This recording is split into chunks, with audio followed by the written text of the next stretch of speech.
Olá, gostaria de agradecer a oportunidade de trocar uma ideia com o Ditadura em Prosa. Eu sou Carlos Eduardo Pinto de Pinto, professor do Departamento de História e do Programa de Pós-Graduação em História da UERJ. Sou especialista nas relações entre história e cinema e na minha formação eu tive duas oportunidades de pesquisar sobre o cinema novo brasileiro.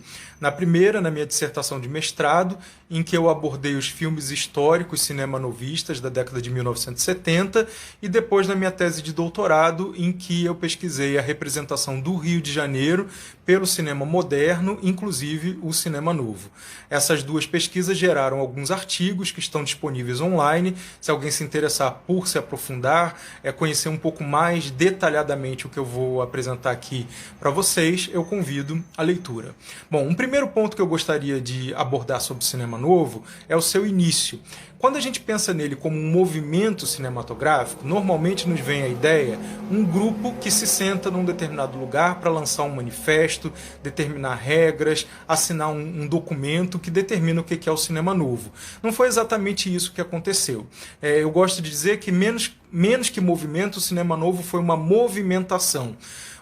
Alguns cineastas, alguns iniciantes nem poderiam ser chamados cineastas ainda, né? Pessoas que estavam tateando, amadores que estavam aprendendo a fazer cinema, se interessam por renovar a linguagem cinematográfica no Brasil, fazer filmes um pouco mais experimentais e filmes sintonizados com os valores de esquerda, o que determina que o foco principal dessas primeiras narrativas sejam as favelas cariocas, né, considerados como locais representativos da exclusão social, e o sertão brasileiro, né, também considerados como representativos da exclusão, e nos dois casos são lugares muito associados com a ideia de nacionalidade. Tanto as favelas no Rio quanto o sertão nordestino eram oportunidades de se discutir não apenas aqueles lugares especificamente, mas a própria ideia de Brasil.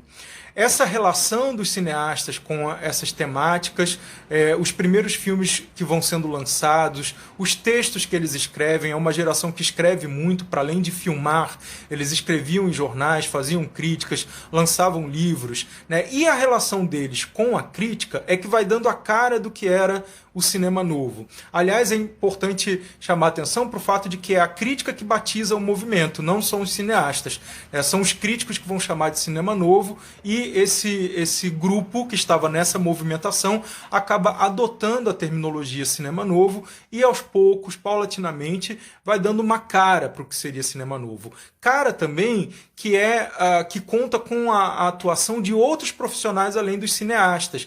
A gente gosta muito de chamar atenção para os cineastas do cinema novo, mas outras pessoas que ocupavam outros papéis nas equipes técnicas também contribuíram muito para moldar o que seria essa movimentação. Eu chamo a atenção para os diretores de fotografia, em especial Mário Carneiro e o Dib Lutfi, que são fundamentais para a face que o cinema novo vai apresentar, para a imagem que o cinema novo apresenta, né? E os atores, né, que aqui eram muito que podem ser considerados muito como criadores também, mais do que apenas fazer o que os cineastas, o que os diretores determinavam. Os atores também estavam contribuindo para criar o que seria, né, essa movimentação.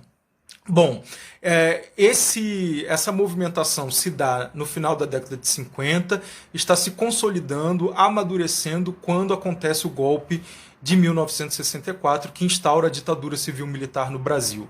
Esse golpe, essa ditadura, vai se voltar contra o cinema novo, como eu disse para vocês, um movimento que dialoga com as esquerdas, que apresenta a exclusão social, que tem a exclusão social como temática privilegiada das suas obras, e que nesse momento, justamente em 64, estava começando a ter sucesso internacional, a ser apresentado em circuitos de festivais internacionalmente, ganhando prêmios, sendo elogiados pela crítica internacional. Portanto, um movimento que não coaduna com as ideias defendidas pela ditadura instaurada em 64 e que ainda tem notoriedade, né, que tem notoriedade internacional.